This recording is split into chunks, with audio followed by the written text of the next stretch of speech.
नमस्कार दोस्तों, स्वागत है आज की एक नई वीडियो में। दोस्तों आज की इस वीडियो में आपको निबंध लिखना सिखाऊंगा। जी हाँ दोस्तों, काफ़ी ज़्यादा स्टूडेंट्स क्या करते हैं कि भैया निबंध ही रटना शुरू कर देते हैं।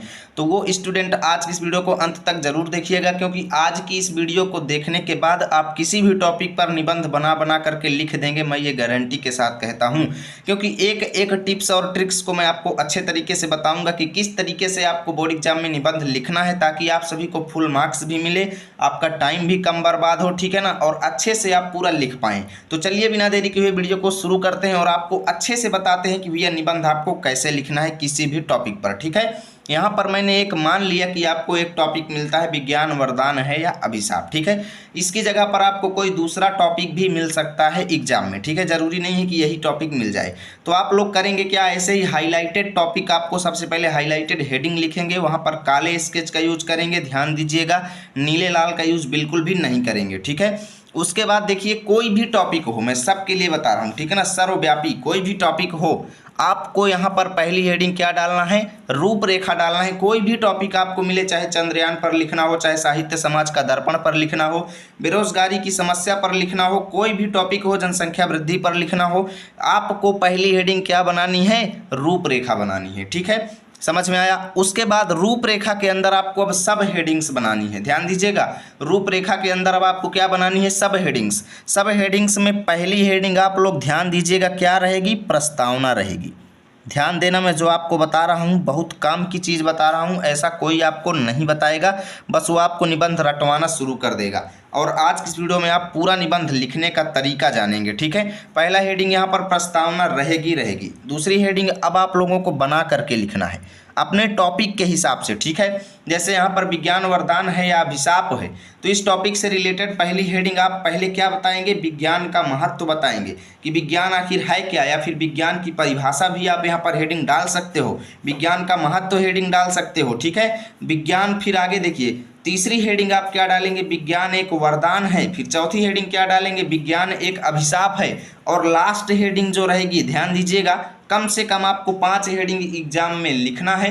पहली हेडिंग आपकी प्रस्तावना रहेगी, लास्ट हेडिंग आपका उपसंहार रहेगा। ठीक है, बीच में आप चाहे जो कुछ भी हेडिंग बना दें अपने टॉपिक के हिसाब से। ठीक है, जैसे जनसंख्या वृद्धि रहेगी तो यहाँ पर पहला प्रस्तावना लिख देंगे, दूसरा लिख देंगे जनसंख्या वृद्धि से हानि, फिर तीसरी हेडिंग बना देंगे जनसंख्या वृद्धि से लाभ, उसके बाद अगली हेडिंग डाल देंगे जनसंख्या वृद्धि के कारण। ठीक है ना, और इसी तरीके से लास्ट हेडिंग आप उपसंहार उसमें भी डाल देंगे। साहित्य समाज का दर्पण रहेगा तो आप पहली हेडिंग लिखेंगे प्रस्तावना, दूसरी हेडिंग लिखेंगे साहित्य और समाज के बीच संबंध, फिर लिखेंगे समाज और साहित्य के बीच संबंध। इसी तरीके से अनेकों हेडिंग्स आपको कम से कम 5 हेडिंग बनानी है, जिसमें से 5वीं हेडिंग आपकी उपसंहार रहेगी। ठीक है, तो चलिए यहाँ पर मैं आप लोगों के सामने एक हेडिंग लिखता हूँ, विज्ञान का महत्व। ठीक है, तो चलिए लिखते हैं।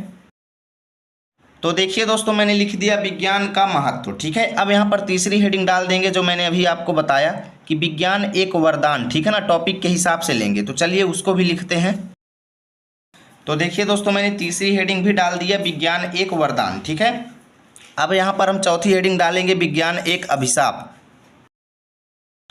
तो देखिए दोस्तों, मैंने यहाँ पर चौथी हेडिंग भी डाल दिया, विज्ञान एक अभिशाप। ठीक है, 5वीं हेडिंग आप लोगों की रहेगी उपसंहार। ठीक है, ध्यान दीजिएगा, मैं जो आपको बता रहा हूँ अब देखना, मैं आपको पूरा अच्छे से एक्सप्लेन करता हूँ। यहाँ पर आप किसी भी टॉपिक पर निबंध लिखें, पहला रूपरेखा, फिर ये हेडिंग बनाने के बाद अब आपको करना क्या है, मेन चीज़ बताता हूँ। ठीक है, प्रस्तावना हेडिंग अब आपको यहाँ पर डालना है। सबसे पहला काम आपको करना है कि प्रस्तावना हेडिंग अब आपको यहाँ पर डाल देना है। ठीक है, यानी कि अब हम इन सब हेडिंग्स जो हम लोगों ने बनाई है, इन पर हम कुछ ना कुछ चीज़ें जो हैं, कुछ ना कुछ सेंटेंस जो है अब हम लिखेंगे। ठीक है, प्रस्तावना हेडिंग डाल देंगे। उसके बाद जैसे प्रस्तावना में हम क्या बनाएंगे, भूमिका बनाएंगे। भूमिका का मतलब ये है कि उस टॉपिक के बारे में हम कुछ बेसिक जानकारियाँ देंगे, बेसिक इंफॉर्मेशन देंगे, और उस टॉपिक का यहाँ पर आने का क्या मतलब था। ठीक है, वो कब से इतना ज़्यादा पॉपुलर चल रहा है, यानी कि कुल मिला करके जैसे कोई भी काव्य, आप कोई भी कहानी लिखते हैं तो कोई ना कोई आप एक बेस तैयार करते हैं कि हाँ भाई, एक गांव में एक आदमी था। ठीक है, उस गांव का ये नाम था, वो ये काम करता था, वो काम करता था।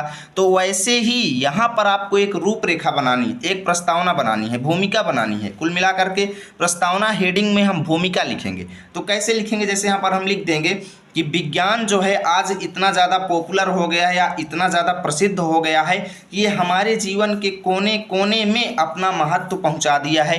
यानी कि आज ये ईश्वर की भांति सर्वव्यापी हो गया है। यानी जिस प्रकार हमारा प्रभु भगवान जो है सभी जगह विद्यमान है, वैसे ही विज्ञान आज सब जगह विद्यमान हो चुका है। हमारे जीवन का कोई भी ऐसा क्षेत्र नहीं, कोई भी ऐसा कोना नहीं जहाँ पर विज्ञान ना हो। ठीक है, ऐसे ही आपको बना बना करके लिखना है। पहले क्या हुआ करता था कि गांव देहातों में लोग एक ही टीवी में बैठे रहते थे, हर जगह पर नहीं होती थी सुविधाएं। लेकिन आज विज्ञान की वजह से क्या हो गया है कि हम लोगों ने इतनी ज़्यादा उन्नति कर लिया है कि सभी के पास मोबाइल फ़ोन है, सबके घर में टीवी है, सब लोग अपने घर से मनोरंजन कर रहे हैं। ठीक है, ऐसे आपको बना बना करके इस हेडिंग में लिखना है। तो चलिए मैं लिख लेता हूँ, फिर आपको दिखाता हूँ।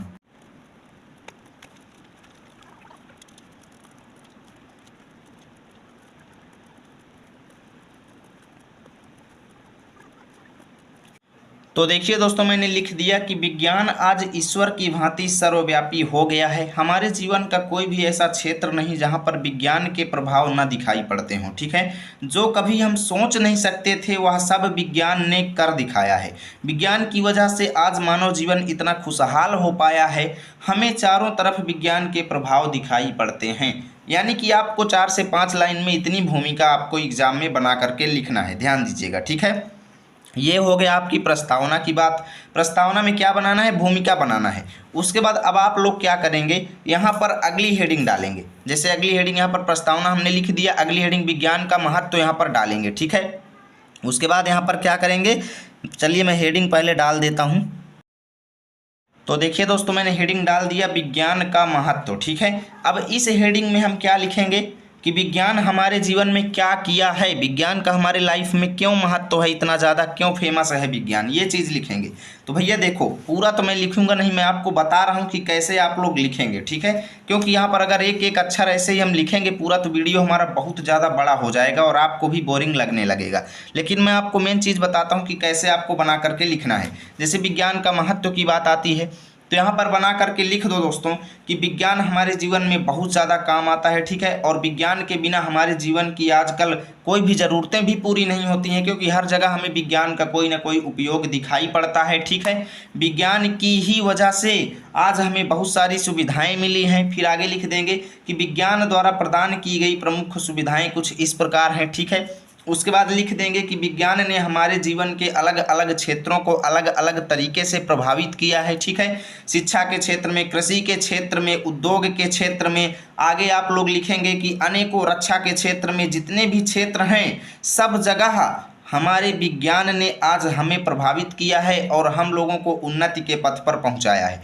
अगर जितना मैंने बोल दिया ना, इतना आप लिखेंगे तो ये पूरा पेज आपका भर जाएगा इस हेडिंग के अंदर। ठीक है, इतना आपको विज्ञान का महत्व हेडिंग के अंतर्गत लिखना है। उसके बाद अगली हेडिंग आप लोग डाल देंगे विज्ञान एक वरदान। ठीक है, विज्ञान एक वरदान हेडिंग में आप लोग जैसे लिख देंगे कि विज्ञान आज हमें एक वरदान स्वरूप ही मिल रहा है। क्योंकि दोस्तों वरदान का मतलब क्या होता है, वरदान का मतलब ये होता है कि जो चीज़ हम कभी सोच नहीं सकते और जिसको हम मांग लेते हैं वो हमें मिल जाए। ठीक है, जैसे कोई देवी देवता आपके ऊपर प्रसन्न होगा और कहेगा कि मैं आपको वरदान दे रहा हूँ, तो आप निश्चित है कि वही चीज़ मांगेंगे जो आप कभी सोच नहीं सकते थे। ठीक है ना, यानी उसी चीज़ को मांगेंगे जिसे आपको पाना बहुत ज़्यादा असंभव था। तो इसी तरीके से विज्ञान ने आज हमें वो चीज़ दिला दिया है जो हम कभी सोच नहीं सकते थे, जो हमारे लिए असंभव था। यहाँ पर ध्यान देना, इस टॉपिक पर एक मेन चीज़ जोड़ेंगे दोस्तों कि हम कभी चंद्रमा पर पहुंच पाएंगे ये हम सोच नहीं सकते थे, लेकिन विज्ञान ने आज हमें चंद्रमा पर भी पहुंचा दिया है। और आज विज्ञान की वजह से हम अपने पृथ्वी की बात छोड़ो, चंद्रमा के बारे में भी जानने लगे हैं, वहाँ पर भी जीवन की तलाश कर रहे हैं, वहाँ पर भी उसके तत्व, मिट्टी एवं खनिज पदार्थों की वहाँ पर भी हम जांच कर रहे हैं। बताइए, जितना मैं बना बना करके बोल रहा हूँ, कोई भी बुक वगैरह मैं नहीं देख रहा हूँ दोस्तों। मेरा काम ही है कि आप लोगों को इस तरीके से बताना कि आप लोगों को कोई भी चीज़ रटना ना पड़े और आप लोग एग्जाम में जा कर के सीधे छाप दें। अब बात आती है कि यार भैया आप तो केवल विज्ञान पर ही बता रहे हो, आप तो कह रहे थे कि हम सब टॉपिक पर लिखना बताएंगे। जैसे मान लो कि अगर जनसंख्या वृद्धि पर आपको लिखना है, ठीक है, यहाँ पर प्रस्तावना हेडिंग में आप लोग क्या लिख देंगे कि जनसंख्या में वृद्धि लगातार बढ़ती जा रही है। जनसंख्या वृद्धि से न केवल देश के लिए समस्याएं उत्पन्न होती हैं, बल्कि इससे भारत की या हमारे देश की आर्थिक स्थिति भी कमजोर होती जा रही है। देश हमारा दिन प्रतिदिन गरीब होता जा रहा है, क्योंकि देश की जरूरतें नहीं पूरी हो रही हैं। क्योंकि जितनी ज़्यादा जनसंख्या बढ़ रही है अलग अलग क्षेत्रों में, उतनी ज़्यादा भीड़ भी बढ़ती जा रही है, जिससे लोगों का विकास नहीं हो पा रहा है। ठीक है, इतना आप प्रस्तावना में लिख दीजिए। उसके बाद लिखेंगे जनसंख्या वृद्धि के कारण। ठीक है, जनसंख्या वृद्धि के कारण में लिख देंगे कि भैया जनसंख्या वृद्धि के कुछ प्रमुख कारण हैं जिनकी वजह से जनसंख्या डे बाई डे बढ़ती जा रही है। ठीक है, जैसे पहला लिख देंगे शिक्षा का अभाव, कि आज हमारे देश में अनपढ़ लोगों की वजह से भी कुछ जनसंख्या बढ़ती जा रही है। दूसरी आप लिख देंगे परिवार नियोजन की कमियां, कि परिवार नियोजन की उचित व्यवस्थाएं ना होने से भी हमारे देश में जनसंख्या वृद्धि हो रही है। ठीक है, और आगे आप लोग लिख देंगे पुरानी रूढ़िवादी विचार, क्योंकि कई लोग हमारे देश में ऐसे हैं जो बच्चों को ईश्वर की संतान समझते हैं। ठीक है ना, वो क्या कहते हैं कि ईश्वर की इच्छा से हमें बच्चे मिलते हैं और इसलिए वो बच्चों की पैदाइश पर रोक नहीं लगाते हैं। इससे डे बाई डे जनसंख्या बढ़ती जा रही है। तो बताइए, अगर आपको एक भी चीज़ रटना पड़ रहा हो, ऐसे आप लोग लिखेंगे। ठीक है, तो वरदान के अंतर्गत बता दिया कैसे लिखेंगे। विज्ञान एक अभिशाप में क्या लिख देंगे कि विज्ञान को अगर देखा जाए गहरी दृष्टि से तो ये एक हमें श्राप के रूप में भी मिल रहा है। अभिशाप मतलब श्राप। ठीक है, श्राप के रूप में ही मिल रहा है, क्योंकि दोस्तों कि इस विज्ञान की वजह से ये जो मोबाइल की खोज हुई, इससे भी कई ज़्यादा छात्रों का जीवन जो है बहुत ज़्यादा बुरी तरह से प्रभावित हो रहा है। बच्चों का पढ़ाई से ध्यान हट रहा है। ठीक है ना, वो कहीं ना कहीं रील्स शॉर्ट्स वीडियो में भिड़ जाते हैं, तो 2 घंटे 4 घंटे उनके बर्बाद हो रहे हैं।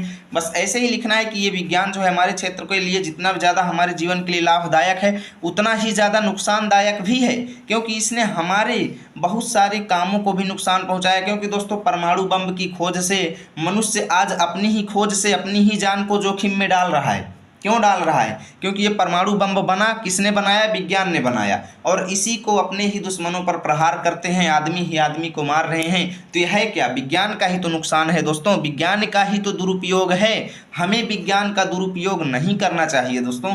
विज्ञान जिस लिए बनाया गया है हमें उसका उसी प्रकार से काम करना चाहिए। विज्ञान के प्रत्येक उपकरण का हमें अच्छे तरीके से उसके नियमों को पढ़ करके ही यूज करना चाहिए, क्योंकि कई लोगों को यंत्रों के नियम नहीं पता है, गाड़ी चलाना नहीं आता, उठाए भैया 80 की स्पीड भगाए और लेकर के कहीं टूट टाट गए। ठीक है ना, तो ये समस्या जो है होती रहती है। तो ये सब किसकी वजह से हो रही है? विज्ञान की वजह से हो रही है। ये सब अभिशाप है। ठीक है ना, और उपसंहार हेडिंग में क्या लिख देंगे? उपसंहार हेडिंग में हम अपने सुझाव व्यक्त करते हैं। ध्यान देना, उपसंहार हेडिंग में हम क्या करेंगे? अपने सुझाव व्यक्त करेंगे कि इस टॉपिक के प्रति हमारा क्या सजेशन है, कि विज्ञान वरदान है कि अभिशाप है। ठीक है, तो यहाँ पर हम भाई निश्चित तो नहीं कह सकते कि विज्ञान एकदम अभिशाप है, क्योंकि इसने हमारे लिए बहुत सारा वरदान भी दिया है। और अगर हम निश्चित ये भी नहीं कह सकते कि ये वरदान है, क्योंकि इसने हमारे लिए बहुत सारे अभिशाप भी दिए हैं। ठीक है, तो यहाँ पर लिख देंगे कि मेरे हिसाब से, मेरे सजेशन के हिसाब से ये मैं कह रहा हूँ कि विज्ञान जो है जितना हमारे लिए वरदान है उतना ही हमारे लिए अभिशाप भी है। ठीक है ना,